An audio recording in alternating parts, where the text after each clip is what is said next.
नमस्कार दोस्तों, स्वागत है आपका हमारे YouTube चैनल एग्जामोफोबिया में। साथियों, जैसा कि आप लोग जानते हैं, हम लोग 365 विज़न टेस्ट सीरीज़ सॉल्व कर रहे थे और इसी करंट अफेयर की क्लासेस में हम लोग इकोनॉमी, आर्ट एंड कल्चर और सोशल इशू की 365 वन ईयर की सॉल्व कर चुके हैं।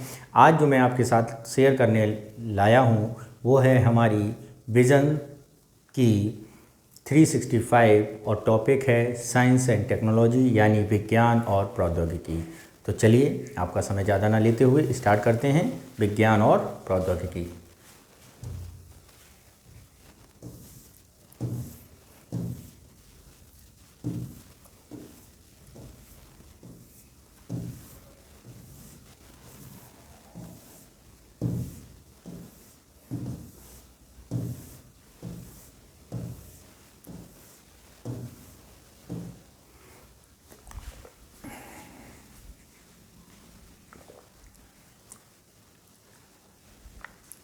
तो मित्रों, पहला टॉपिक है बायोटेक्नोलॉजी यानी जैव प्रौद्योगिकी। ठीक है, तो इस जैव प्रौद्योगिकी में जो टॉपिक दिया गया है वो दिया गया है जीनोम एडिटिंग। क्या होता है जीनोम एडिटिंग? ठीक है मित्रों, क्या होता है जीनोम एडिटिंग, इसे ज़रा देखते हैं। क्या हुआ कि भारतीय शोधकर्ताओं ने जीनोम एडिटिंग तकनीक का उपयोग करके पहली बार कम तीखी गंध वाली सरसों की एक नई किस्म को विकसित किया है। ठीक है क्या इसमें, ज़रा ये समझिए। सरसों की ये कम तीखी गंध वाली किस्म का कारण इसमें ग्लूकोसिनोलेट की मात्रा का कम होना है। किसका? ग्लूकोसिनोलेट की मात्रा का कम होना। यह मात्रा स्वीकृत कैनोला क्वालिटी लेवल 30 प्रति मिलियन या ppm शुष्क भार के अनुरूप है। हालांकि ग्लूकोसिनोलेट जो है वो उच्च स्तर की बेस्वाद और सख्त बनाता है और ये पशुओं में घेंगा यानी गॉइटर और आंतरिक अंग असमानताओं के कारण बनता है। ठीक है सरसों की इस किस्म का उत्पादन क्रिस्प यानी CRISPR Cas9। अब जरा इसे समझिए, क्रिस्प होता क्या है, कैसे कार्य करती है, इसे जरा एक बार यहाँ पर दिखाया गया है। क्या होता है, जो CSRR होती है Cas9 प्रोटीन कोशिका की गाइड RNA के साथ मिलकर Cas9 RNA बनाया जाता है और ये कॉम्प्लेक्स स्पेलर यानी पीले खंड के रूप में दर्शाया गया है। ये जो है आपका पीले खंड के रूप में, और इससे सटे मैचिंग जीनोम यानी DNA अनुक्रम को क्या करता है, ये जोड़ता है। इसे यहाँ पे आपस में क्या कर देगा, जोड़ देगा। ये देखिए इधर। ठीक है, जो Cas9 RNA कॉम्प्लेक्स DNA की दोहरी लड़ियों को डबल स्टैंडर्ड को काटता है और प्रोग्राम DNA के इन कटे हुए हिस्सों को आपस में क्या कर देता है, जोड़ देता है। ये देखिए यहाँ पर क्या हो गया, जोड़ दिया गया। यही आपकी जीनोम एडिटिंग के तौर पर जानी जाती है। ठीक है, अब जरा इसे देखिए। तकनीक का उपयोग किया गया। इस किस्म का उपज भारतीय सरसों की किस्म कौन सी, वरुणा के जीन की एडिटिंग करके विकसित की गई है। इस पौधे में रोगजनकों, जानवरों आदि से भी इसको बचाता है। ठीक है, भारतीय सरसों 120 से 130 ppm ग्लूकोसिनोलेट होता है। जीनोम एडिटिंग के बारे में जरा एक पूरा ब्रीफ दिया गया है, उसको जरा समझ लेते हैं। जीनोम एडिटिंग के जरिए पादप, बैक्टीरिया और प्राणी के DNA में कुछ बदलाव किए जा सकते हैं और DNA की एडिटिंग करने से शारीरिक लक्षण जैसे आँखों का रंग बदलाव, अन्य बीमारियों का खतरा भी क्या हो जाता है, कम हो जाता है। इस बदलाव के कारण साइट डायरेक्टेड न्यूक्लियस का उपयोग करके कुछ संख्या में न्यूक्लियोटाइड को जोड़ना और उसमें से कुछ को हटाने या प्रतिस्थापित या उसको अपने स्थान से रिप्लेस्ड किया जाता है। ठीक है, SDN तात्पर्य यानी सब्सिक्वेंट क्या होता है, जीनोम एडिटिंग में DNA के तंतुओं को द्विखंडित पद्धति करने की पद्धति SDN होती है, यानी नेक्स्ट है। इस प्रक्रिया के संपादन की प्रकृति 3 श्रेणियों में होती है। कौन सी? SDN 1, 2 और 3। ठीक है, SDN 1 और 2 दोनों में बाहरी यानी एलाइन अनुवांशिक सामग्री प्रवेश नहीं कराया जाता है। ठीक है, जबकि SDE 3 में बाहरी यानी विदेशी मूल के जीन को प्रवेश कराया जाता है। ठीक है, इसके उपयोग की जाने वाली क्रिस्पर तकनीक, ठीक है, जीनोम एडिटिंग की अन्य तकनीकें क्या हैं? जिंक फिगर न्यूक्लियस और ट्रांसक्रिप्शन एडफेक्टर लाइक इन्फेक्टर न्यूक्लियस। ठीक है, आनुवांशिक रूप से संशोधित सजीवों के विपरीत जीन एडिटिंग के तहत गुणवत्ता के सुधार के लिए मौजूदा आनुवांशिक सामग्री में संशोधन किया जाता है। गुणवत्ता में सुधार के लिए जीएमओ में ट्रांसजीन यानी विदेश जीन शामिल किए जाते हैं। आनुवांशिक इंजीनियर मूल्यांकन समिति पर्यावरणीय मंजूरी हासिल करता अनिवार्य है और जीईएसी पर्यावरण संरक्षण अधिनियम 1986 के तहत स्थापित किया गया है। ठीक है, जीनोम एडिटिंग में जरा देखते हैं क्या है। आनुवांशिक रोगों का इलाज किया जाता है। सिंथेटिक बायोलॉजी में कस्टम डिजाइन वाली विशेषताओं के जीवों को तैयार किया जाता है। कृषि में प्रतिरोधक फसलें तैयार की जाती हैं। सूखे की स्थिति में सहन करने के में सक्षम फसलों को तैयार किया जाता है। ठीक है, जैव विविधता के संरक्षण में एंड जेड प्रजातियों को जीनोम में संशोधित किया जाता है। जीएम का एक पूरा घटनाक्रम है। जेनेटिक मेड फसलों का क्या है? जीन कृत्रिम रूप से शामिल हैं, जैसे बीटी बैंगन जो होता है, बीटी कपास होता है, यानी बैसिलस थ्रुंजिनिसिस जो है आनुवांशिक रूप से संशोधित करके फसल या ट्रांसजेनिक फसल को तैयार किया जाना। बोसेलिस थ्रुंजिनिसिस को शामिल किया गया है। यह प्रोटीन निर्माण करने का काम करता है और यह कीटों के लिए विषाक्त है, जिसके इस कारण कीट खाकर क्या हो जाते हैं? मृत हो जाते हैं, मर जाते हैं। बीटी कपास एकमात्र जीएम फसल है जिसका भारत में व्यावसायिक रूप से इसकी उपज को मंजूरी दे दी गई है। हालांकि ऐसा कहा जाता है पिंक बॉलवर्म कीट के खिलाफ अपनी प्रभाविकता को इसने क्या कर दिया है? खो दिया है। हालांकि जीईएसी ने राज्यों को एक नए प्रकार के ट्रांसजेनिक कपास बीज परिरक्षण के लिए क्राई 2AI जीन शामिल किया गया है। ठीक है, बीटी कपास को बेलगार्ड और बेलगार्ड 2 तकनीक का उपयोग किया जाता है। 2012 में बीटी बैंगन की खेती की कोशिका की कोशिश की गई थी और इसका स्वास्थ्य और पर्यावरण पर नकारात्मक प्रभाव के कारण इसको बंद कर दिया गया है। जीएम मस्टर्ड धारा मस्टर्ड हाइब्रिड 11 दिल्ली विश्वविद्यालय ने ट्रांसजेनिक सरसों की एक किस्म है जिसमें 2 भारी जीन्स, एक बर्नेज और एक बार स्टार को शामिल किया गया है। इन्हें मिट्टी में पाए जाने वाले बैसिलस एमाइलोक्वेसियंस नामक जीवाणु से लिया गया है। DMH11 के कार्य निर्माण सरसों की 2 किस्मों वरुणा और अर्ली हीरा 2 को मिलाकर तैयार किया गया है। DMH11 एक ट्रांसजेनिक फसल है और विभिन्न प्रजातियों की बाहरी जीन का उपयोग इसमें किया जाता है। एंजाइम रिप्लेसमेंट थेरेपी क्या है? United states food and drug administration दुनिया की पहली एंजाइम रिप्लेसमेंट थेरेपी ERT है। ठीक है, और इसमें एंडजिनेमा यह पहला रिकॉम्बिनेट यानी आनुवांशिक रूप से संशोधित प्रोटीन का उत्पाद करने की इसे मंजूरी दे दी गई है। ठीक है, आगे जीन ड्राइव प्रौद्योगिकी क्या है, जरा इसे देखते हैं। जीन ड्राइव प्रौद्योगिकी सुर्खियों में क्यों रहा है, इसे समझते हैं। जीन ड्राइव प्रौद्योगिकी पर आधारित परीक्षण के तहत मच्छरों की आबादी काफ़ी कमी लाने की सफलता देखी गई है और इसके तहत मादा मच्छरों के जनन की क्षमता को समाप्त कर दिया गया है। GDT एक प्रक्रिया होती है जिसमें आनुवांशिक इंजीनियरिंग तकनीक है। इस तकनीक से मेंडेलियन वंशानुक्रम के निर्धारित नियमों को बदलने के लिए जीन को संशोधित किया जाता है।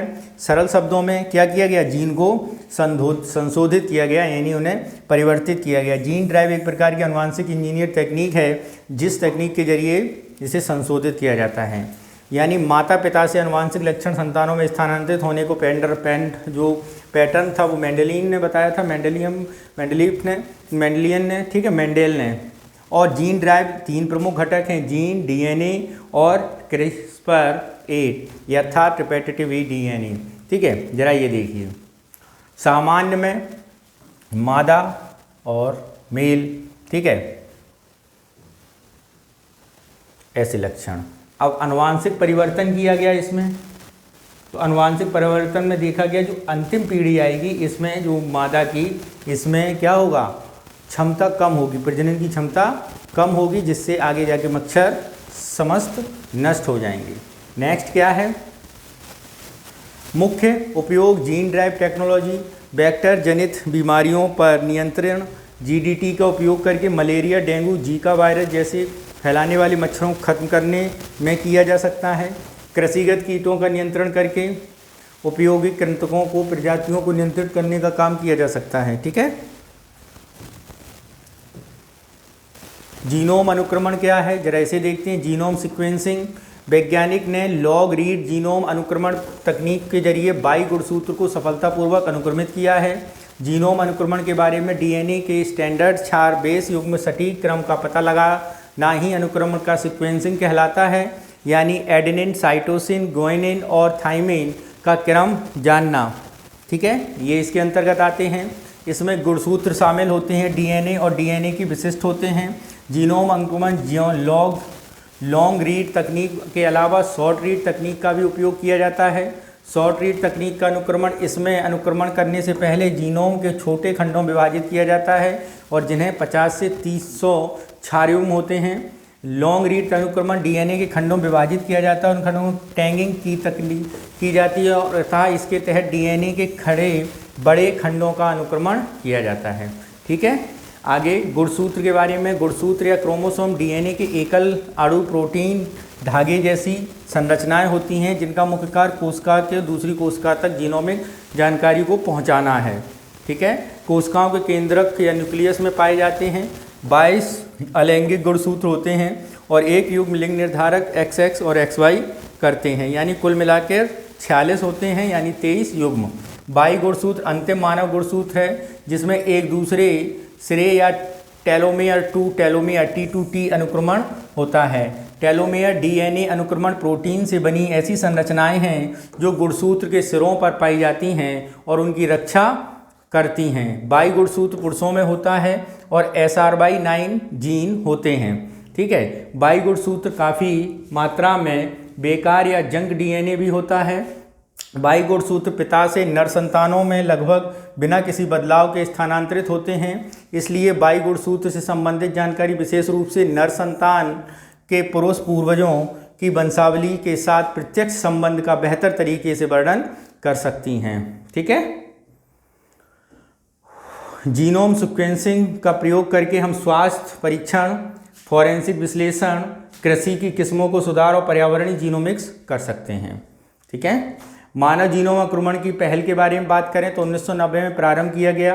कब किया गया? 1990 में। 2003 में पूर्ण किया गया और मानव जीनोम लगभग 92% भाग अनुक्रमण किया जा चुका है। 22 में T2T कंसोर्टियम संपूर्ण 100% जीनोम अनुक्रमण हो चुका है। जीनोम इंडिया परियोजना DBT प्रौद्योगिकी विभाग की एक पहल है और रेफरेंस जीनोम बनाने में भारत में नागरिकों का 10,000 आनुवंशिक नमूने प्राप्त किए गए हैं। हाल ही में DBT 10,000 मानव जीनोम का अनुक्रमण पूरा करने की घोषणा की गई है। इंडिजेन प्रोग्राम CSIR 10 अप्रैल 19 में शुरू किया गया था और यह देश भर के लिए 1029 स्वघोषित स्वास्थ्य भारतीय संपूर्ण जीनोम का अनुक्रमण को पूरा कर लिया गया है। ठीक है।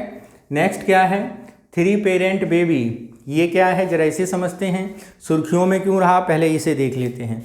यूके में मित्रों क्या हुआ है, माइटोकॉन्ड्रियल ड्रेनिशियल ट्रीटमेंट की सहायता से एक शिशु को जन्म हुआ। जो शिशु जन्म की प्रक्रिया में 3 व्यक्तियों, माता पिता और एक महिला दाता का प्रयोग किया गया है। माइटोकॉन्ड्रियल डोनेशन ट्रीटमेंट होता क्या है, माता से निषेचित अंडाणु अस्वस्थ इसमें माइटोकॉन्ड्रिया है और स्वस्थ माइटोकॉन्ड्रिया रिप्लेस किया जाता है दाता अंडाणु को लेकर। ठीक है। माता पिता का न्यूक्लियर डीएनए को निकाल कर रख लिया जाता है और इसके बाद दाता के डीएनए को हटाकर दाता के न्यूक्लियर डीएनए को हटाकर नष्ट कर दिया जाता है। माता पिता के न्यूक्लियर डीएनए को अंडाणुओं में प्रवेश कराया जाता है। माइटोकॉन्ड्रियल डिनोट टेक्निक जो है इन विट्रो फर्टिलाइजेशन यानी IVF की मदद से गर्भधारण हेतु उपयोग की जाने वाली एक तकनीक है और माता पिता की जेनेटिक मटेरियल एक डोनर दाता के माइटोकॉन्ड्रियल मटेरियल का उपयोग किया जाता है। इस तकनीक को में रोगग्रस्त माइटोकॉन्ड्रियल का स्वास्थ्य माइटोकॉन्ड्रियल में बदल दिया जाता है और माइटोकॉन्ड्रियल रोग माता से संतान में हस्तांतरित नहीं हो पाता है। ठीक है, बात समझे। इस MDT तकनीक का उपयोग IVF से पहले या उसके बाद के रोगों के लिए के बाद रोका जा सकता है। ठीक है। माइटोकॉन्ड्रियल रिप्लेसमेंट थेरेपी भी इसे कहा जाता है। एक साथ 3 व्यक्तियों को इसमें शामिल होने के कारण इसे 3 पेरेंट बेबी प्रक्रिया के नाम से भी जाना जाता है। एमडीटी की क्रिया विधि, भ्रूण में बायोलॉजिकल माता पिता के अंडाणु शुक्राणु को डोनर के अंडाणु से प्राप्त माइटोकॉन्ड्रिया में शामिल कर लिया जाता है। माइटोकॉन्ड्रियल डोनेशन का उपयोग करके की जाने वाली आम तकनीकें मैटरनल स्पिंडल ट्रांसफ़र यानी एमएसटी, प्रो न्यूक्लियर ट्रांसफ़र यानी पीएनटी, माइटोकॉन्ड्रियल डोनेशन प्रयोग में की जाने वाली 2 आम टेक्निक हैं। इन दोनों तकनीकों को न्यूक्लियर जेनेटिक मटेरियल और डोनेट किए गए स्वस्थ माइटोकॉन्ड्रिया का उपयोग करके अंडाणु या भ्रूण को तैयार किया जाता है। ठीक है। मुख्य उपयोग, माइटोकॉन्ड्रियल डोनेशन ट्रीटमेंट, आनुवांशिक सुधार, इन महिलाओं को बायोलॉजिकल संतान प्राप्त करने में मदद मिल सकती है। ठीक है। अंडाणुओं की गुणवत्ता निम्न हो तो उसका स्तर अच्छा किया जा सकता है। दूसरा, जनन संबंधी स्वतंत्रता है, इससे महिला कपल्स, सेक्स फीमेल कपल्स को लाभान्वित हो सकता है। ठीक है, यानी महिला कपल्स लाभान्वित हो सकते हैं। आगे, कोशिका मुक्त डीएनए है ये, सीएफ यानी सेल फ्री डीएनए। ठीक है, cell free DNA nucleic acid छोटे छोटे टुकड़े होते हैं, ये कोशिका से निकलते हैं और कोशिका के बाहर प्लाज्मा, मूत्र, प्रमस्तिष्क और द्रव के रूप में सरल तरल में शरीर के तरल पदार्थ में पाए जाते हैं। ऑटो इम्यून रोग, कैंसर रोग की स्थितियों में रक्त डीएनए को बढ़ जाता है। ठीक है। सेल फ्री डीएनए का उपयोग भ्रूण में आनुवांशिक विषमताओं का पता लगाने, कैंसर का शीघ्र पता लगाने और निदान और उपचार में सहायक, अंग प्रत्यारोपण के में प्रतिरक्षा प्रतिक्रिया के लिए। मॉलिक्यूलर मोटर क्या है? शोधकर्ताओं ने एक नई तरह की मॉलिक्यूलर मोटर की खोज की है, इसे मोटर प्रोटीन भी कहा जाता है। ठीक है। आगे, स्टेम सेल, इसको जरा देखते हैं। स्टेम सेल, वैज्ञानिकों की एक टीम ने स्टेम सेल्स के उपयोग करके विश्व की पहली कृत्रिम मानव भ्रूण जैसी संरचना का विकास कर लिया है। क्या है? जैसे अगर हम इसे ग्राफ से समझें तो एक मरीज के पूर्व उपचार किया जाता है ताकि उसकी अस्थिमज्जा से हेमेटोपाइटिक स्टेम सेल यानी HSC रक्त धाराओं का प्रवेश कराया जा सके। ठीक है। उसके बाद मरीज के शरीर में ब्लड स्टेम सेल को प्राप्त कर लिया, उसके बाद रक्त नमूनों को स्टेम सेल का उपयोग करके अलग कर लिया और शेष रक्त के मरीज के शरीर को वापस चढ़ा दिया गया और इसके बाद ज़रूरत पड़ने पर स्टेम सेल को फ्रोज़न में रखा जाता है। बिगलित यानी थ्रॉड स्टेम सेल को वापस मरीज के शरीर में प्रवेश करा दिया जाता है। अस्थिमज्जा को नए सिरे से रक्त कणिकाओं बनाने के कारण मरीज में सहायक चिकित्सा प्रदान होता है। खोज के बारे में अगर हम बात करें, ये सिंथेटिक भ्रूण मानव विकास की प्रारंभिक चरणों की प्राकृतिक भ्रूणों के समान प्रतीत होती है।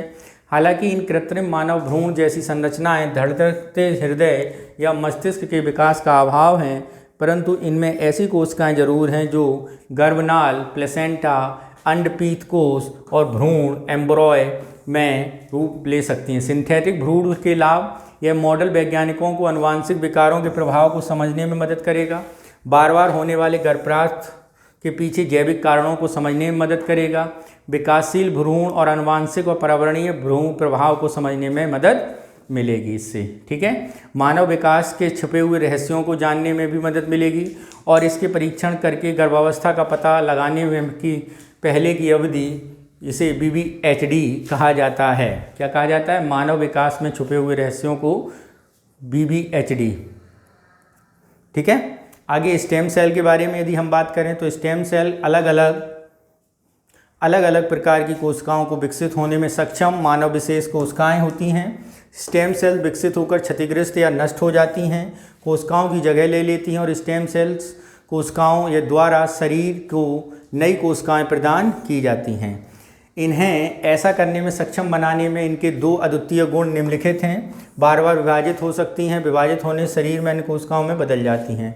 पुनर्नियोजी चिकित्सा का अनुसंधान भ्रूण वयस्क और इंड्यूड प्लुरिपोटेंट स्टेम कोशिकाएं का उपयोग किया जाता है। पुनर्नियोजित मानव शरीर की सामान्य गतिविधि, स्टेम सेल का उपयोग रोग प्रकृति को समझना, SCT किसी भी निश्चित बीमारी के इलाज हेतु क्षतिग्रस्त ऊतकों के नई स्टेम सेल का प्रत्यारोपण, ऑटोलॉगस प्रत्यारोपण, एलोजेनिक प्रत्यारोपण, विष विज्ञान, दवा के दुष्प्रभाव।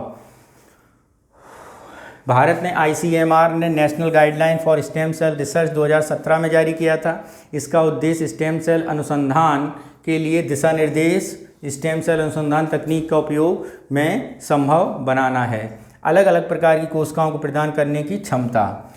टेंटिप्रोटेंट एक सभी G3 एम्ब्रियोनिक जर्म परत बहिर्भ्रूण एक्स्ट्रा एम्ब्रियोनिक ऊतक बना सकती हैं।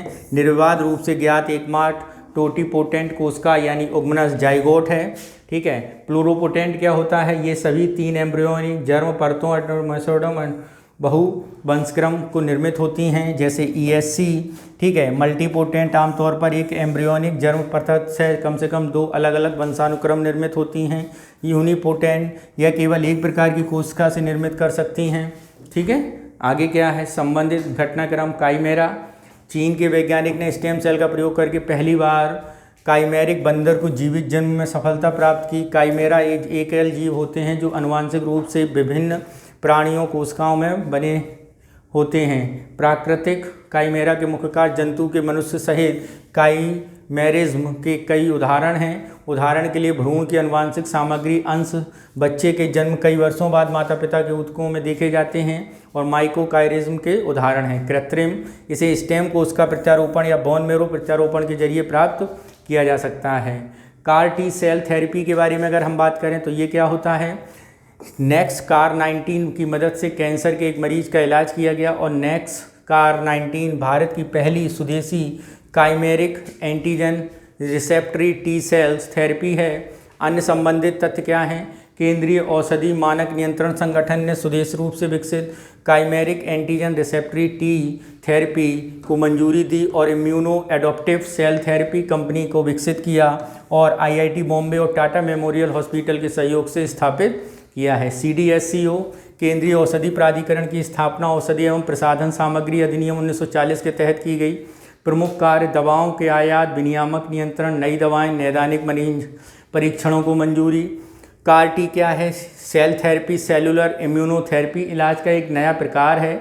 इसमें उपचार के लिए T कोशिकाओं का उपयोग किया जाता है और इस उपचार प्रयोग से आनुवांशिक रूप से परिवर्तित भी की जा सकती हैं इन्हें, और इसके बाद इन्हें कैंसर कोशिकाओं की पहचान कर उन्हें प्रभावी रूप से नष्ट भी कर देते हैं। T कोशिकाएँ प्रतिरक्षी श्वेत रक्त कोशिकाएँ होती हैं। ये संक्रमण पैदा करने वाले रोगों, वायरस, बैक्टीरिया, कवक, परजीवी, कैंसर से हानिकारक कोशिकाओं को पहचान कर उस पर हमला करती हैं। CAR T का मतलब क्या है? प्रयोगशाला में संशोधन करके T कोशिकाओं में काइमेरिक एंटीजन रिसेप्टर्स नामक प्रोटीन शामिल किया जाता है। शरीर की प्राकृतिक रोग प्रतिरोधक क्षमता में सहयोग करने वाली W यानी वाइट ब्लड सेल्स को प्राप्त करने के लिए रोगी के रक्त में नमूना लिया जाता है और उन T कोशिकाओं को T कोशिका कहा जाता है और इन T कोशिकाओं को काइमेरिक एंटीजन रिसेप्टर नामक प्रोटीन में शामिल कर दिया जाता है। ये जो CAR T कोशिकाएं कैंसर कोशिकाओं को पहचान कर उनसे जुड़ जाती हैं और इसके बाद CAR T कैंसर कोशिकाओं को नष्ट कर देती हैं।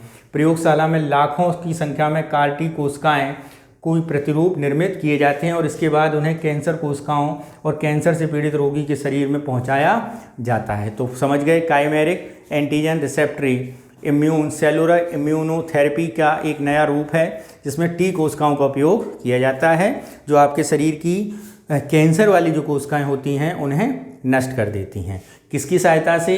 काइमेरिक एंटीजन प्रोटीन की सहायता से। ठीक है। नेक्स्ट है क्या? NEXT-CAR19 एक्टालिबेटाजिन ऑटोल्यूज क्या है? इस थेरेपी को उन कैंसर कोशिकाओं में लक्षित करने और डिजाइन करने के लिए किया गया है जो CD90 प्रोटीन की बनी होती हैं।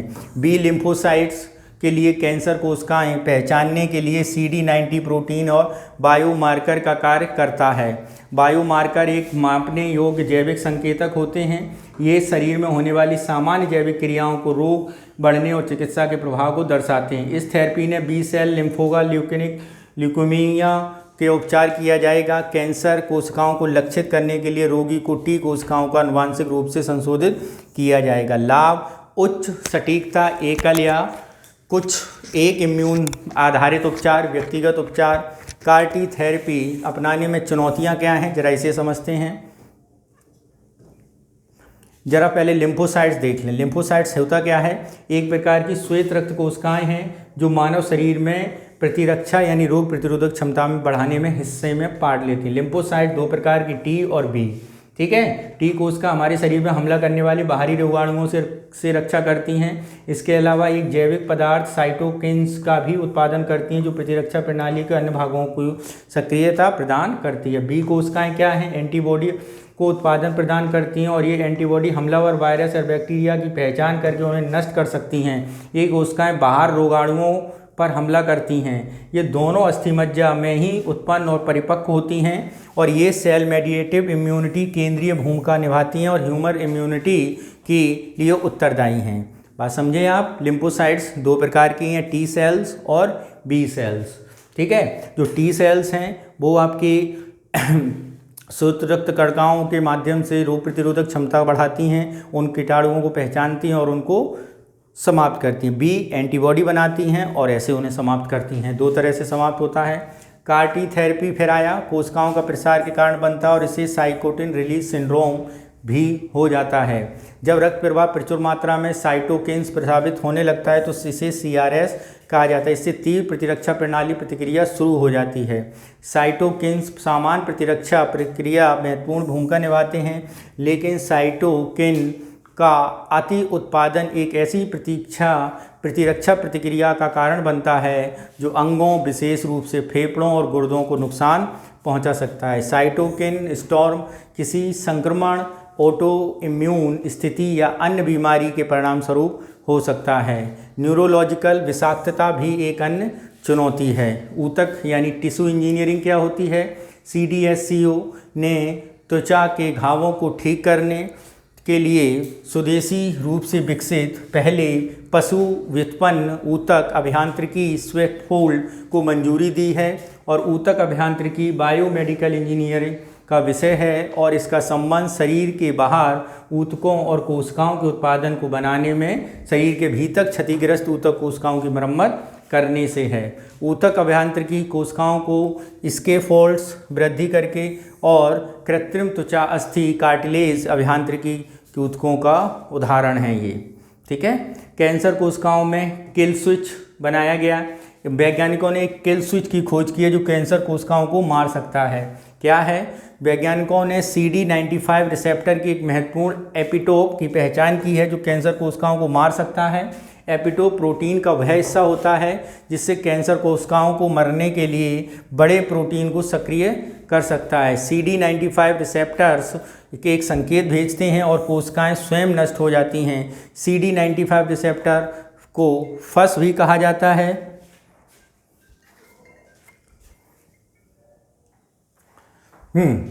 तो क्या है हमारा भविष्य में कैंसर दवाएं उस कैंसर ट्यूमर के खिलाफ प्रभावी बनाने में CD95 रिसेप्टर गतिविधि को बढ़ा सकती हैं। अभी कैंसर का क्या क्या इलाज है? सर्जरी इलाज है, कीमो इलाज है और रेडिएशन इलाज है। ठीक है, अभी टी सेल्स या CSR या क्रिप्ट से हम इलाज नहीं करते हैं। नेक्स्ट है हमारा डाइवर्स एपिजेनेटिक एपिडेमियोलॉजी पार्टनरशिप यानी डाइवर्स एपिजेनिक एपिडेमियोलॉजी पार्टनरशिप DEEP। क्या है? CSIR कोशिकीय ठीक है एवं आणविक जीव विज्ञान केंद्र डाइवर्स एपिजेनेटिक एपिडेमियोलॉजी पार्टनरशिप की परियोजना पर विश्व के अनुसंधान समूह के साथ सहयोग कर रहा है। और ये है क्या? एपिडेमियोलॉजी का एक भाग है और एपिडेमियोलॉजी में किसी आबादी में स्वस्थ और रोगों से संबंधित पैटर्न और कारकों का परीक्षण किया जाता है। एपिजेनेटिक्स की बात का अध्ययन है कि आपके व्यवहार और परिवेश में आने वाले बदलाव आपके जीन के काम करने के तरीके को कैसे प्रभावित करते हैं। आनुवांशिक परिवर्तनों के विपरीत एपिजेनेटिक परिवर्तन अस्थायी होते हैं यानी वापस सामान्य स्थिति में लाया जा सकता है।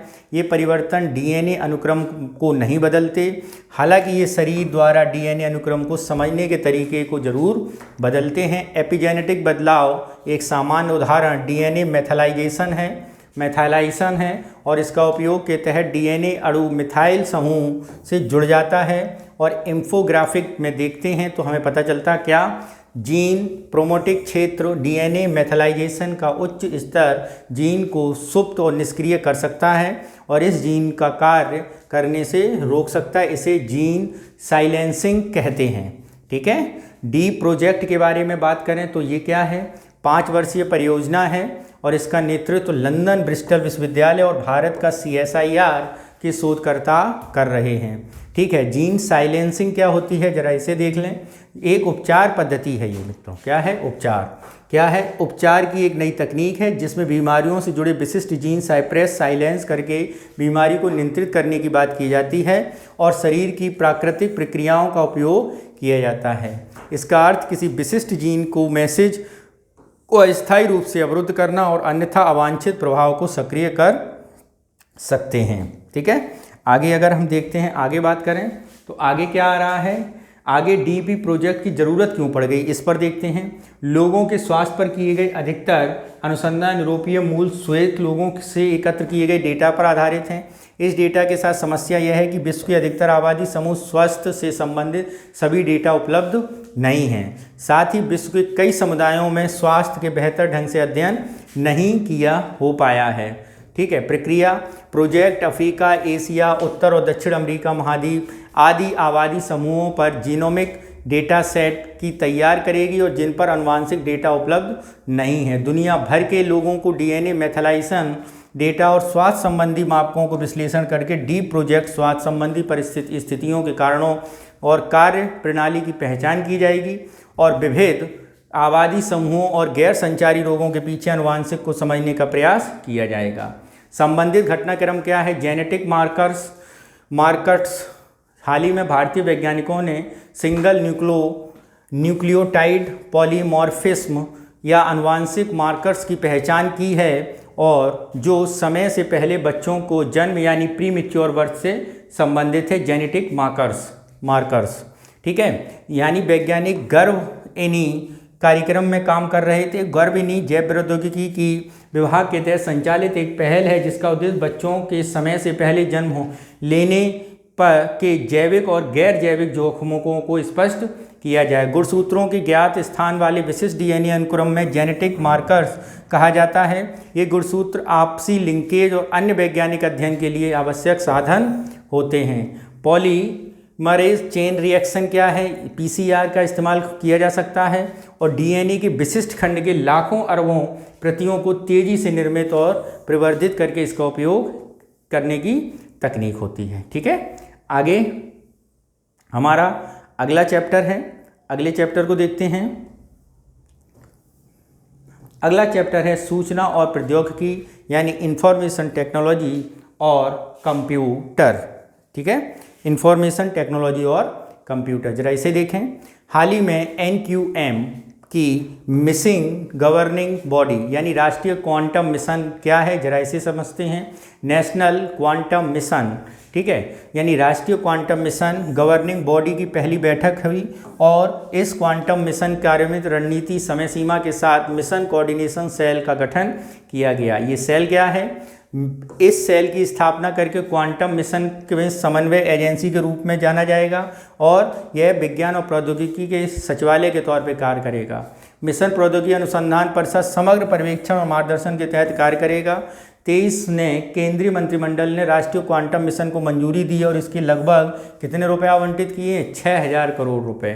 क्यूबिट होता क्या है, जैसे क्लासिकल यानी पारंपरिक कंप्यूटर में इंफॉर्मेशन का मूल इकाई बाइनरी रे बिट होती है, ठीक वैसे ही क्वांटम कंप्यूटिंग के इंफॉर्मेशन की मूल इकाई क्विट होती है।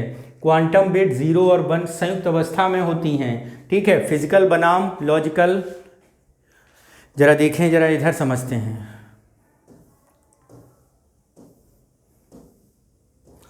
क्या है, जरा फिजिकल क्यूबिट क्वांटम इंफॉर्मेशन का भौतिक वाहक होता है। यह 2 आवश्यक अवस्थाओं वाली क्वांटम प्रणाली के रूप में व्यवहार करता है। इसका उपयोग कंप्यूटर प्रणाली के घटक के रूप में किया जाता है। उदाहरण के लिए हाइड्रोजन का परमाणु ऊर्जा कई स्तरों पर अस्तित्व में बना रह सकता है। लॉजिकल क्यूबिट्स या फिजिकल क्यूबिट समूह जो कंप्यूटेशन के लिए साथ काम करता है। क्लासिकल बिट देखिए 1 और बिट 2, एक एम्पटी 0 और फील्ड क्या हो जाएगा, 1 हो जाएगा। ऐसे ही क्वांटम बिट्स में आप 0 का 1/3 और 1 का 2/3 के तौर पर। जैसे ये है आपका 1/3 हो गया जो खाली है, एम्प्टी है, जो भरा हुआ है वो 2/3 है, 2/3।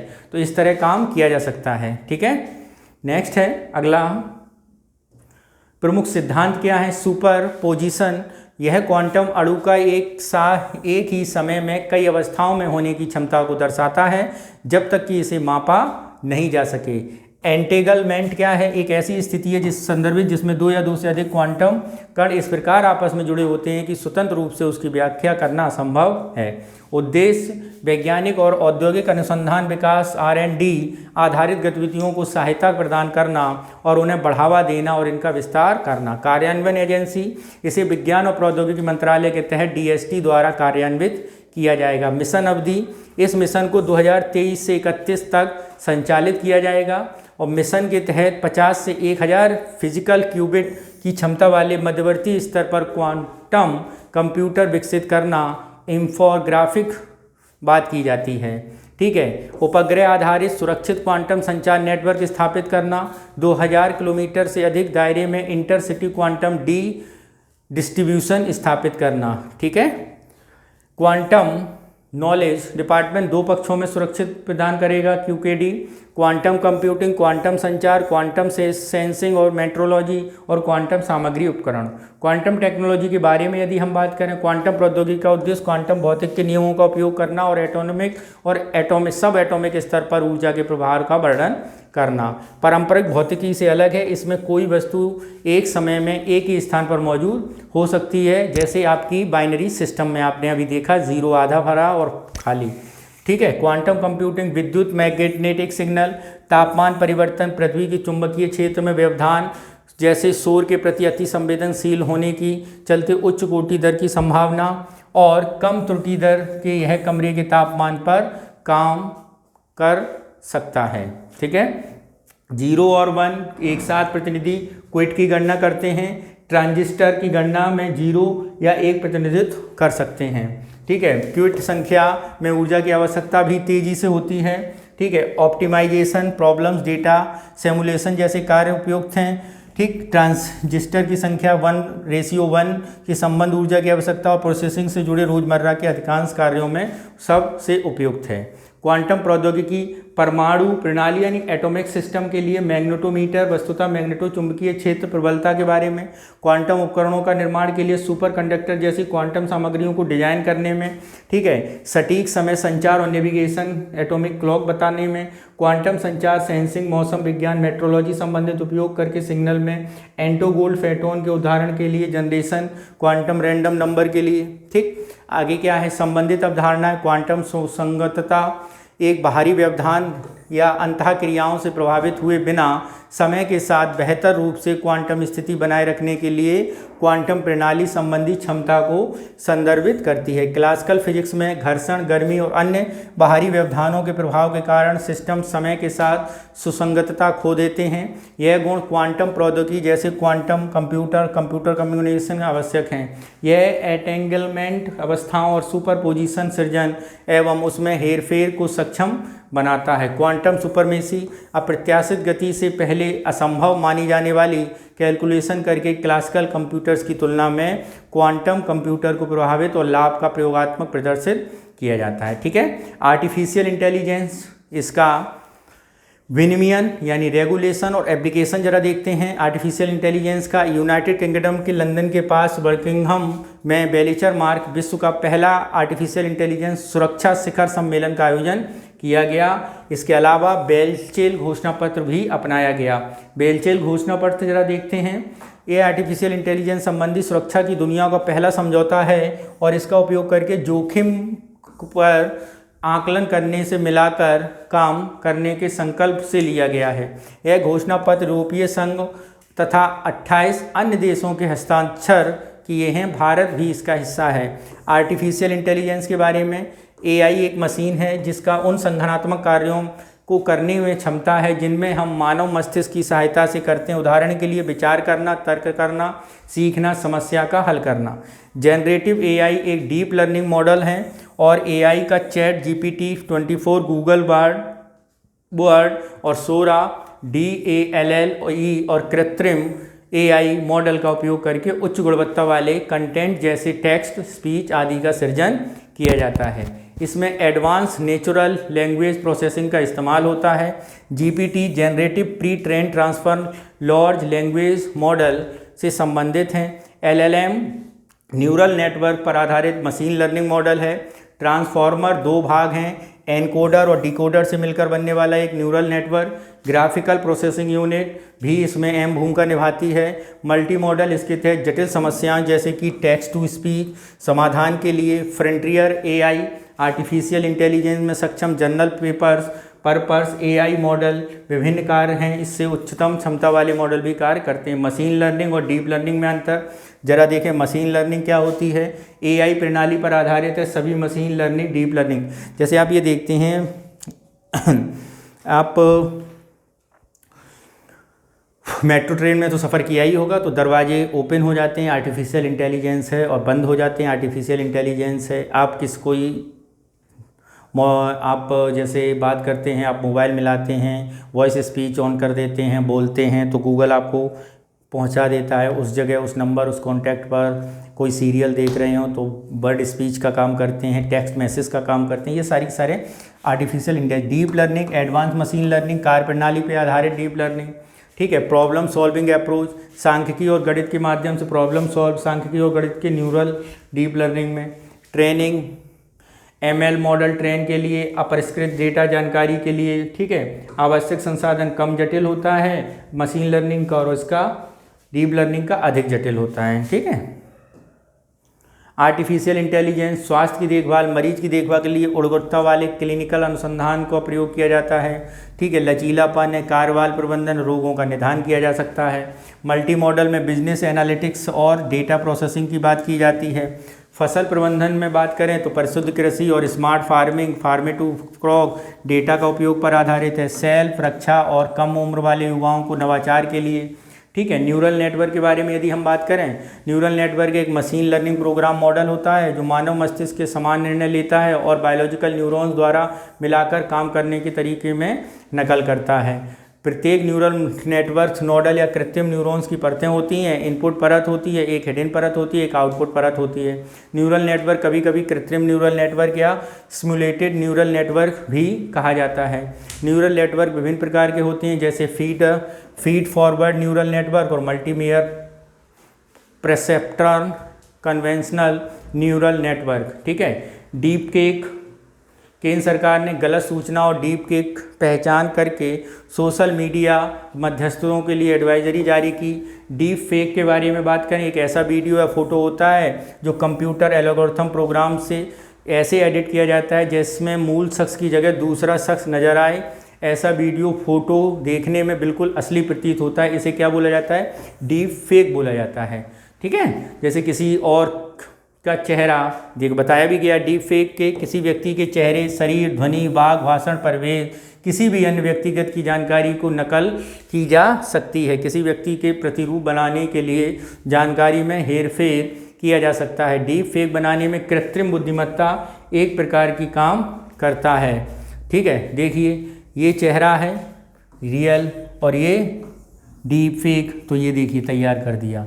ठीक। उसी तरह से उसकी ठीक इससे डीप लर्निंग कहा जाता है। इससे इसलिए ऐसी काल्पनिक घटनाओं छवियां बनाई जा सकती हैं जो कभी घटित ही नहीं हुई हैं। डीप लर्निंग मशीन लर्निंग का ही एक भाग है जो बड़े डेटा सेट को सीखने और आर्टिफिशियल न्यूरल नेटवर्क का उपयोग करके मानव मस्तिष्क कार्यप्रणाली को प्रेरित करता है। ठीक है। डीप फेक के तहत घटना इमेज के लिए डीप लर्निंग कृत्रिम बुद्धिमत्ता फोटोशॉप का काम होता है।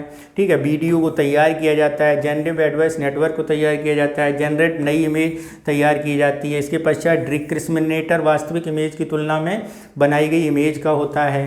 डीप फेक वेरिएशनल ऑटो एडवेंटोर नामक एक डीप लर्निंग कंप्यूटर नेटवर्क को उपयोग किया जाता है।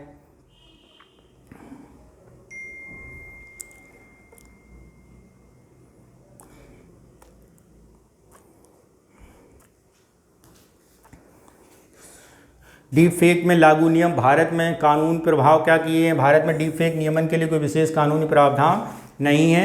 जैसे सूचना प्रौद्योगिकी 2000 की धारा 66E 66D भारतीय कॉपीराइट अधिनियम 1957 में आवश्यक उपाय किए जा रहे हैं। वेव क्या है? वेव 3 देखें जरा। हाल ही में प्राइमस पार्टनर्स एक निजी संगठन ने unlocking the wave 3 potential India's journey from a talent exporter to a product powerhouse शीर्षक पर जारी की है। वैश्विक 3 डेवलपर पूल में भारत की हिस्सेदारी 11% थी 2022 में, और ऐसा अनुमान है कि वेब 3 से जुड़े क्षेत्र में अगले दशक में 2.2 मिलियन प्रत्यक्ष रोजगार इससे पैदा होंगे। ठीक है, यह वेब का एक ऐसा संस्करण प्रदान कर रहा है जहां यूजर्स के पास वित्तीय हिस्सेदारी और संबंधित वेब कम्युनिटीज़ अधिक नियंत्रित होते हैं। ठीक है, वेब 1 और स्टैटिक वेब भी कहा जाता है, सूचना तक आसान पहुंच को सक्षम किया है। वेब 2 के आधार पर वेब प्रौद्योगिकी की नई प्रगति में निहित है और इन प्रौद्योगिकी की सहायता से इंटरैक्टिव प्लेटफॉर्म फेसबुक आदि का सफल विकास हुआ है। वेब 3 मध्यवर्ती के बिना peer to peer transaction interjection संभव बनाता है। इसमें cryptocurrency, non fungible token, विकेंद्रीकृत स्वायत्त संगठन DAO आदि शामिल हैं। वेब 1 वेब 2 की तुलना में डेटा मामले में अधिक सुरक्षा प्रदान करता है, लोगों को अपने स्वयं के डेटा नियंत्रित करने में सक्षम बनाता है। ब्लॉकचेन आधारित सोशल नेटवर्क हैं, किसी कॉरपोरेशन के बजाय उपयोगकर्ता द्वारा सामूहिक रूप से संचालित होता है। वेब 4.0 सिम्बायोटिक वेब में भी जाना जाता है। इसका उद्देश्य सिम्बियोसिस मानव के मशीन के बीच इंटरेक्शन संभव बनाता है और विशेषताओं में शामिल है। ठीक है, विकेंद्रीकृत वित्त यह बिचौलियों के बिना वित्तीय सेवाओं तक खुली पहुंच प्रदान करता है। डिजिटल पहचान और स्वामित्व डिजिटल पहचान के लिए स्वामित्व के रखरखाव को सुनिश्चित करता है। परिसंपत्तियों में बात करें तो मेटावर्स गहन और आपस में जुड़ा है। ठीक है, आगे देखते हैं। संचित घटनाक्रम संबंधित अवधारणाएं। राष्ट्रीय ब्लॉकचेन सेवा प्रदान करने के लिए ब्लॉकचेन इकोसिस्टम के निर्माण के लिए एकीकृत ब्लॉकचेन फ्रेमवर्क डिजाइन के एवं विकास centre for development and advance computing Bharat द्वारा जारी विस्तृत अवसंरचना ब्लॉकचेन एज ए सर्विस सुगम एकीकरण। ठीक है, कंपनियों के तृतीय पक्ष क्लाउड। ठीक, नेक्स्ट आता है क्रिप्टो माइनिंग क्या है। हाल ही में भूटान सरकार ने सिंगापुर स्थित Bitdeer Himalaya crypto mining operations स्थापित करके $500 मिलियन जुटाने की घोषणा की है, और यह माइनिंग पूरी तरह कार्बन मुक्त होगी। होती क्या है जरा इसे समझते हैं। यह बिटकॉइन जैसी एक नई कॉइन सृजित करने और लेन देन में सत्यापित प्रोसेस करने की एक प्रक्रिया है। इसके तहत दुनिया भर के कंप्यूटर विशाल विकेंद्रीकृत नेटवर्क में शामिल किए जाते हैं, ब्लॉकचेन पे सुरक्षित होते हैं। बिटकॉइन जैसे क्रिप्टो करेंसी नेटवर्क के लिए proof of work crypto mining मूल आधार है। क्रिप्टो करेंसी को सत्यापित करने के लिए POW और प्रूफ ऑफ स्टेक एल्गोरिथम का उपयोग किया जाता है। मुख्य अंतर लेन देन के लिए उपयोगकर्ताओं कैसे चुनते और सत्यापित करते हैं। POW एक कार्य प्रणाली है जो का उपयोग बिटकॉइन माइनिंग के लिए होता है, और POS सर्वसम्मत आधारित एक वैकल्पिक कार्य प्रणाली है। निर्धारित संख्या में टोकन मालिकों को दिए जाते हैं। ठीक है, आगे प्रूफ ऑफ वर्क बनाम प्रूफ ऑफ स्टॉक का लाभ क्या है। प्रूफ ऑफ वर्क कड़ी प्रतिस्पर्धा, माइनर्स प्रमाणन और कड़ी सुरक्षा। प्रूफ ऑफ स्टॉक महंगे उपकरण, तेज ट्रांजैक्शन, ऊर्जा। ठीक है, इसमें नुकसान क्या है। महंगे उपकरण की आवश्यकता पड़ती है, ऊर्जा का उच्च उपयोग होता है, ट्रांजैक्शन धीमा होता है, उच्च ट्रांजैक्शन शुल्क। कॉइन की जमाखोरी का जोखिम, बड़े पैमाने पर प्रमाणित बड़े हितधारक और शुरू करने में अत्यधिक निवेश की आवश्यकता। क्रिप्टो माइनिंग अलग अलग प्रकार के होते हैं। सेंट्रल प्रोसेसिंग यूनिट्स माइनिंग होती है जिसमें प्रोसेसर का इस्तेमाल किया जाता है। ग्राफिक्स प्रोसेसिंग यूनिट जिसमें क्रिप्टो में ग्राफिक कार्ड का उपयोग किया जाता है। और application specific integrated circuits mining जिसमें field programmable gate array mining, cloud mining आदि शामिल हैं। क्रिप्टो करेंसी एक विकेंद्रीकृत डिजिटल मुद्रा है जो ब्लॉकचेन तकनीक पर आधारित है और क्रिप्टोग्राफी द्वारा संरक्षित होती है। यह वर्चुअल करेंसी है, एक डिजिटल स्वरूप और डिजिटल ट्रेड किया जा सकता है एक समूह। क्रिप्टोग्राफी गणितीय तकनीक का उपयोग किया जाता है और ये डेटा और ट्रांसफॉर्म करता है। मार्केट इन क्रिप्टो एसेट्स, इसमें ज़रा देखें। हाल ही में यूरोपीय मदद से मार्केट इन क्रिप्टो एसेट्स कानूनी आधार प्रदान किया गया है और इसका उद्देश्य क्रिप्टो परिसंपत्ति सेवा प्रदाताओं के साथ साथ और उपभोक्ताओं को संरक्षण की बात की गई है। ठीक है, electronic money token, asset defender, utility token. Non fungible token क्या है? सेंट्रल बैंक डिजिटल करेंसी और विकेंद्रीकृत वित्त। ठीक है, आगे क्रिप्टो परिसंपत्तियां क्या हैं? क्रिप्टो नेटवर्क पर आधारित डिजिटल या आभासी परिसंपत्तियों को क्रिप्टो परिसंपत्ति कहते हैं। क्रिप्टो परिसंपत्तियों का अपना मूल्य होता है और इसके धारक के पास पैसे के वैल्यू के समान अधिकार होते हैं और ये इस आभासी परिसंपत्ति को क्रिप्टोग्राफी के जरिए सुरक्षा दी जाती है। इसे डिस्ट्रीब्यूटेड लेजर टेक्नोलॉजी है या इसी तरह की तकनीक का उपयोग करके इलेक्ट्रॉनिक रूप से हस्तांतरित स्टोर किया जा सकता है। क्रिप्टो परिसंपत्ति में शामिल अलग अलग प्रकार के token stable coin electronic money token के नाम से भी जाना जाता है और ऐसे टोकन होते हैं जिनका वैल्यू पहले से तय होता है। ठीक है, स्टेबल कॉइन। सिक्योरिटी टोकन ऐसे टोकन होते हैं जो इंगित करते हैं कि मालिक के पास वास्तविक जगत की कुछ परिसंपत्तियों या उद्यम हिस्सेदारी है। ठीक है, यूटिलिटी टोकन है। नॉन फंजिबल टोकन होते हैं। ठीक है, नेक्स्ट है भारत में क्रिप्टो परिसंपत्तियों को प्रयास क्या है, इसको जरा देखते हैं। 2019 में आरबीआई ने crypto currency trading, holding, mining को अवैध माना था। 2020 में सुप्रीम कोर्ट ने आरबीआई द्वारा लगाए गए प्रतिबंधों को निरस्त कर दिया। 2022 में वित्त मंत्रालय ने आभासी परिसंपत्ति हस्तांतरण अर्जित आय 30% कर लगाने की बात की। वर्चुअल डिजिटल परिसंपत्तियों के जुड़े सभी लेन देन धन शोधन निवारण अधिनियम 2002 के दायरे में आ गए। G20 देशों ने दिल्ली लीडर्स डिक्लेरेशन अपनाया और क्रिप्टो परिसंपत्तियों प्रभावी नियमन का आह्वान किया है। 3D printing technique, editing, manufacturing जरा देखते हैं क्या है। आईआईटी मंडी के शोधकर्ताओं द्वारा एक्सट्रूजन आधारित मेटल एडिटिव मैन्युफैक्चरिंग प्रक्रिया में मेटल 3D प्रिंटिंग अन्य विधियों की तुलना में अधिक लागत प्रभावी बताई। 3D प्रिंटिंग मैन्युफैक्चरिंग के बारे में digital model computer aided design आमतौर पर किसी सामग्री की नई क्रमिक पतली पतली परतों परत दर परत संयोजित करके एक मूर्त ठोस त्रिआयामी आकार वस्तु के रूप में दिया जाता है। इसके ऑब्जेक्ट्स, प्रोटोटाइप और कार्यरत मॉडल बनाए जाते हैं। 3D प्रिंटिंग प्रक्रिया में प्लास्टिक, राल, थर्मोप्लास्टिक, धातु, फाइबर, सिरेमिक जैसी सामग्रियों को क्रमिक परतें बिछाकर तैयार किया जाता है। 3D प्रिंटिंग के लाभ क्या हैं? ऑन डिमांड प्रिंटिंग है, यह कम से कम समय लेती है। अन्य सुविधाओं में शून्य अपशिष्ट है। इलेक्ट्रॉनिक्स और सूचना प्रौद्योगिकी मंत्रालय वर्तमान में 3D प्रिंटेड डाकघर बेंगलुरु में है, तैयार किया गया है। तेलंगाना में सिद्दीकी डिजिली में बुरगुपल्ली दुनिया का पहला 3D प्रिंटेड मंदिर है। ठीक है, चिकित्सा और स्वास्थ्य की देखभाल की जाती है। कला के डिज़ाइन में, उद्योगों में और वास्तुकला इंफ्रास्ट्रक्चर में किया जाता है। 4D प्रिंटिंग 3D प्रिंटिंग का नवीन रूप है, विशेष रूप से सामग्रियों का उत्पादन और आकार बदलने में सक्षम वस्तुओं का प्रिंट, उत्पादन के बाद रूपांतरण करने में नमी, तापमान, वस्तु विद्युत प्रवाह और तनाव और pH उत्प्रेरक की आवश्यकता है। प्रयुक्त सामग्री hydrogen, thermo response, photo magnetic और गुड सेल्फ असेंबली। ठीक है,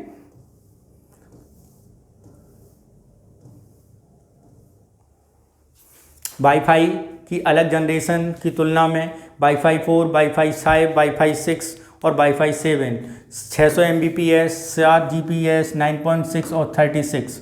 ठीक है, प्रमुख प्रौद्योगिकी विकास हुआ है।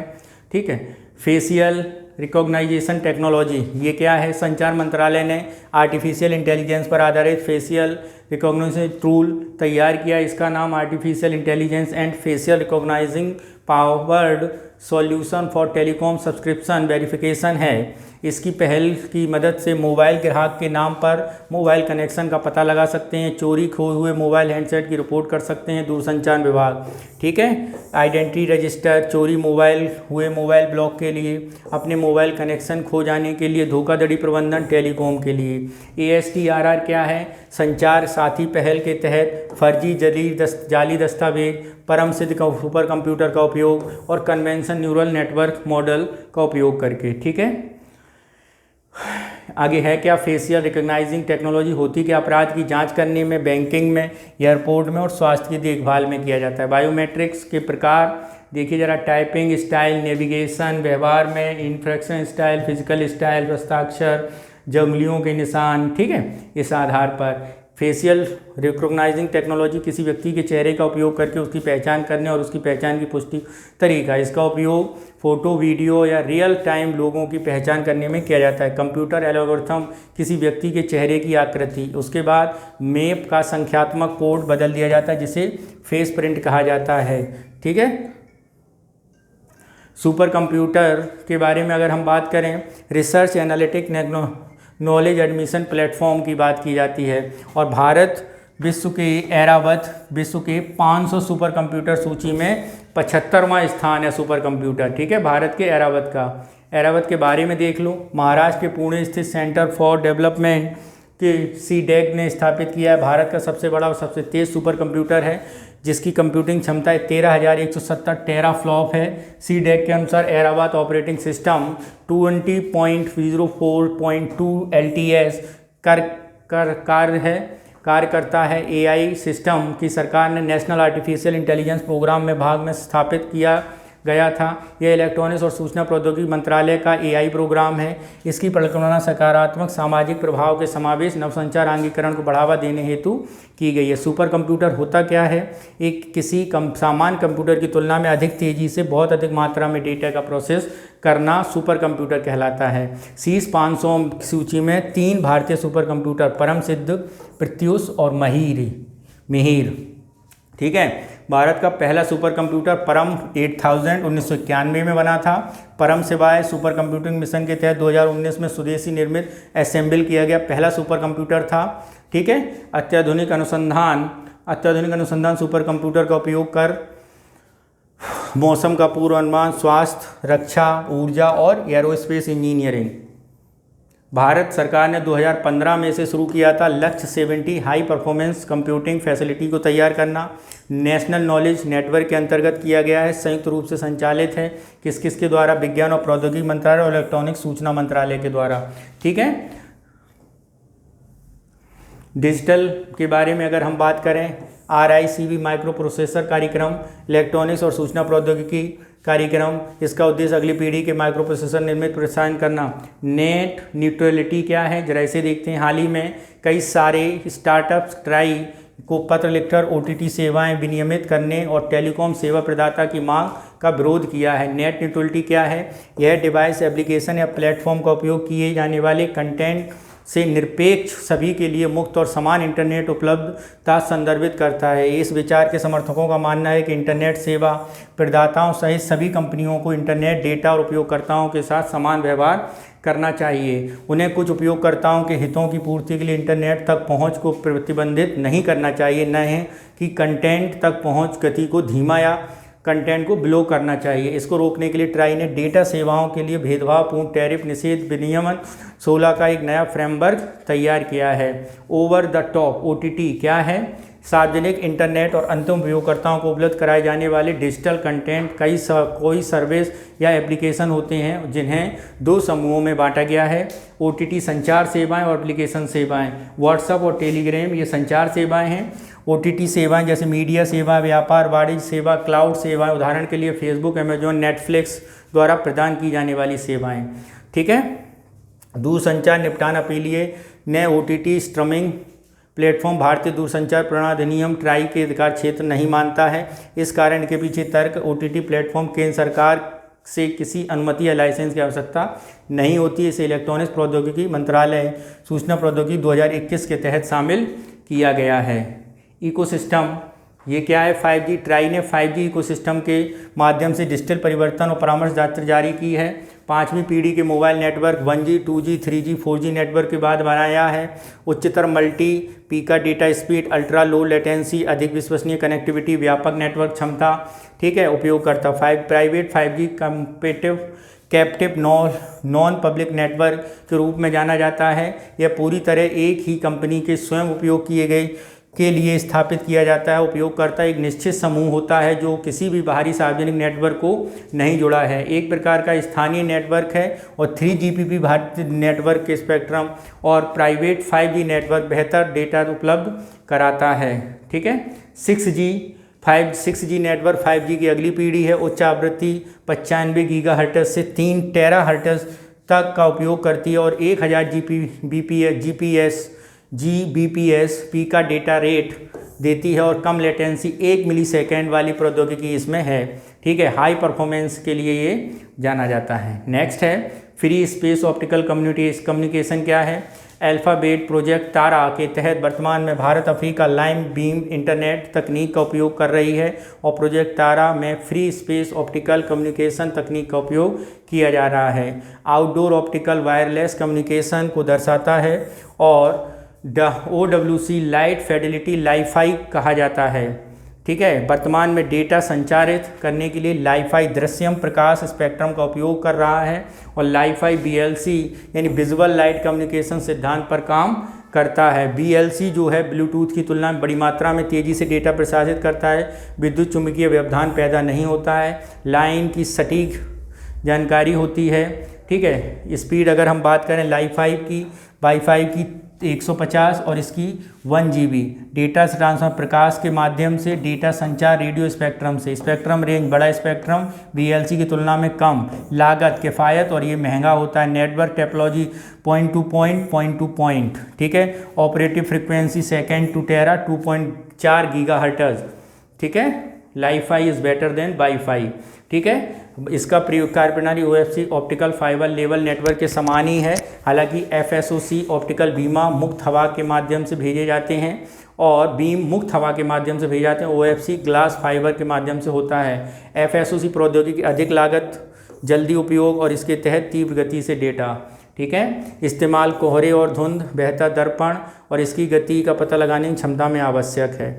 ऑर्गेनिक एमिटिंग डायोड यानी OLED organic light emitting diode, Chicago विश्वविद्यालय के शोधकर्ताओं ने इसको विकसित किया है। ठीक है, और इसके एक फ्लैट लाइट एमिटिंग टेक्नोलॉजी है। इसे 2 चालकों ऑर्गेनिक पतली फिल्म श्रृंखला में रखकर बनाया गया है, लचीले स्पेक्ट्रम से बनाया जाता है। OLED कपड़ों के में लगे मुड़ने वाले डिस्प्ले द्वारा बनाया गया है। डिस्प्ले तकनीक पिक्सल टाइप LED मुक्त चमक अस्तित्व। ठीक है, अनुक्रिया। ठीक, अन्य महत्वपूर्ण सुर्खियाँ जैसे आपका मेटावर्स रहा है, 3D सक्षम वर्चुअल रियलिटी स्पेस वास्तविक दुनिया की प्रतिकृति है। ठीक है, इंफ्रास्ट्रक्चर लेयर है, वर्चुअल इंजन लेयर है, इंटरफेस लेयर है। ठीक है, भार OS क्या है? IIT मद्रास द्वारा विकसित made India mobile operating system है।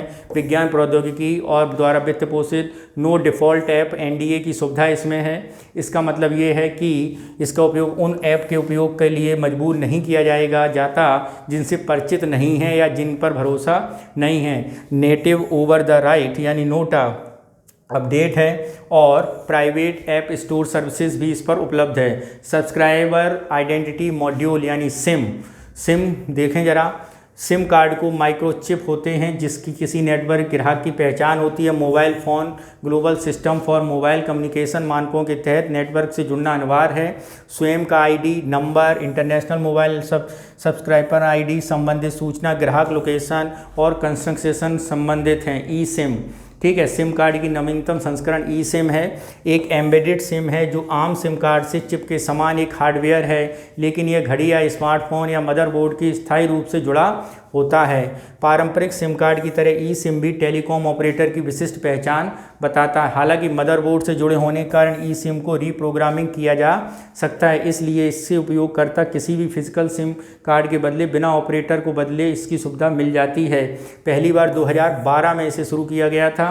सिम प्रोफाइल स्टोर सिस्टम की क्षमता होती है, प्रोफाइल के बीच आसानी से स्विच किया जा सकता है। गेट कीपर्स यूरोपीय संघ ने अल्फ़ाबेट, अमेजॉन, एप्पल, बटमैन, मेटा, माइक्रोसॉफ्ट 6 वैश्विक कंपनियों को गेट कीपर्स नाम दिया है। गेट कीपर्स यूरोपीय संघ के डिजिटल मार्केट एक्ट DMA के तहत उच्च निगरानी अधीन आने वाली कंपनियां हैं।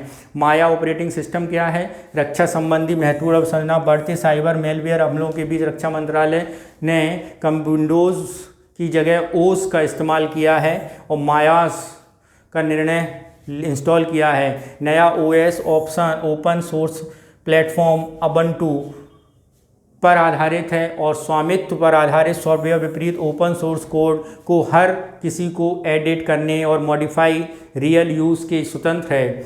माया OS चक्रव्यूह नामक एक and point description protection system भी इंस्टॉल किया गया है। इजराइल के डिफेंस यानी वायरलेस वाइब्रेशन सेंसर भूमिगत संरंगों का पता लगाने के लिए का उपयोग कर रही है। Wireless vibration sensor internet of things तकनीक की सहायता से डेटा भेजती है। IoT आपस में जुड़े डिवाइस का एक नेटवर्क है जो अन्य नेटवर्क के समान है। कार की दुर्घटना, टक्कर डिटेक्ट आदि परिणाम, लैपटॉप को ज़मीन पर आकस्मिक रूप से गिरने डिटेक्ट करने, इसके बारे में ये है। स्मार्टफोन टिल्ट डिटेक्ट करने में बात करता है। ठीक है मित्रों, अब हम लोग देखेंगे अपना नेक्स्ट चैप्टर नंबर 3।